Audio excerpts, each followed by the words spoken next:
अस्सलाम वालेकुम, this is Waqarul Hasan advocate. दोस्तों, पाकिस्तानी कप्तान बाबर आजम और फास्ट बॉलर मोहम्मद आमिर में ताल्लुकात कुछ ज़्यादा अच्छे नहीं हैं। गुज़िश्ता PSL के दौरान भी दोनों का मामला ज़ेरे बहस रहा। अब मोहम्मद आमिर ने मौका देखकर चौका लगाते हुए कप्तान बाबर आजम और उनकी वनडे बैटर्स रैंकिंग में नंबर 1 पोजीशन को निशाने पर रख लिया। एक टीवी प्रोग्राम में गुफ्तगू करते हुए आमिर ने कहा कि ICC रैंकिंग हफ्ते बाद तब्दील होती है। जब आपको ही 40 में से 40 मैचेस खेलने हैं तो फिर किसी में 25 रन बनाएंगे, किसी में 50 तो कभी 60 पर 70 रन स्कोर होंगे। ऐसे में रैंकिंग में आप ही ऊपर आएंगे। जॉर्ज बिटलर, डी कॉक और मिलर जैसे क्रिकेटर क्यों रैंकिंग में आगे नहीं आते? उसकी वजह यह है कि वो B और C टीमों के खिलाफ मैचेस नहीं खेलते। वो छोटी टीमों से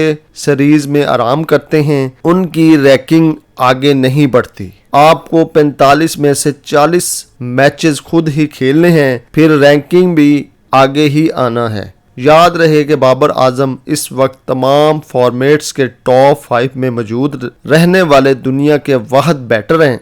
वनडे में वो नंबर 1 हैं, T20 रैंकिंग में तीसरे और टेस्ट में चौथे दर्जे पर मौजूद हैं। बहुत शुक्रिया। अल्लाह हाफिज़।